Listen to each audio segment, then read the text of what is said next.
Hi everybody, Al Bernstein here with some comments about this weekend in boxing, which was pretty crazy. Of course, the signature fight was Amir Khan defending his super lightweight or junior welterweight title in a fight against Lamont Peterson, in which Khan went to Washington, D.C., Peterson's hometown, and about 9,000 or 10,000 fans came out and packed the convention center there. It was a very exciting atmosphere, and the fight was extraordinarily exciting. Lamont Peterson, who had lost to Tim Bradley, I did that fight, and had a draw with Victor Ortiz in his two other signature fights, at age 27 needed to take a step up in terms of his performance. Well, he did that, and ultimately defeated Khan, upsetting him to win the world title. Khan himself fought well in this fight, and it was a wildly exciting fight. But, there's always a but, isn't there? Referee Joe Cooper created controversy by taking not 1 but 2 points away from Amir Khan for pushing, which he did do, especially early in the fight with his elbows and pushing out with his arms. And Cooper did give him a number of warnings, and then in the middle rounds took away a point. Khan stopped doing it. And then, toward the end of the fight, with the fight very much still in doubt, he did it once, and Cooper took a point away. The reason I go through that scenario is Cooper has been vilified in a number of different quarters, criticized by me as well. I criticized him on Twitter. You can make a case for the first deduction, although Amir Khan makes the case that Lamont Peterson, who is not a dirty fighter, but does charge in, and was charging in this fight.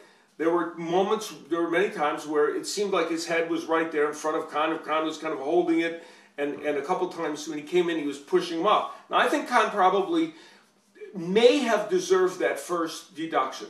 You can defend that one. What I think you can't defend is the second deduction, because he did it one time at a critical juncture, certainly could have gotten another warning for it, after he had not done it for rounds and rounds. And that, I think, is what gives people the suspicion that Cooper was, in fact, giving Lamont Peterson a bit of an edge in that fight. And I think that that's a reasonable assessment. Sorry, but I really do believe that. And I'm a big believer that now bias and poor officiating is becoming a major problem in the sport of boxing. They will likely fight again, and it will probably be a great fight again. Probably won't be in Washington, D.C. Much controversy attached to this. The bottom line is that both men fought well. Lamont Peterson raised his game a notch, and Amir Khan, who we believe has trouble with pressure, did have trouble with pressure, but also, let's not forget, Amir Khan fought well, and he counterpunched extremely effectively throughout much of this fight, and it was a razor-thin match, but ultimately was decided on 2 of the scorecards by the 2 deductions. One other fight to mention this weekend, Brian Viloria defending his flyweight title against Giovanni Segura, who came up from junior flyweight. Segura, of course, after those great fights with Calderon, in many of the top 10 pound-for-pound lists. It was a wild fight over 8 rounds, and Brian Viloria, who is at his ups and downs from time to time, but is a terrific fighter, defended his title, stopped Segura in the 8th round. So 2 upsets in the sport of boxing, and 3 if you count Joaquin Alcine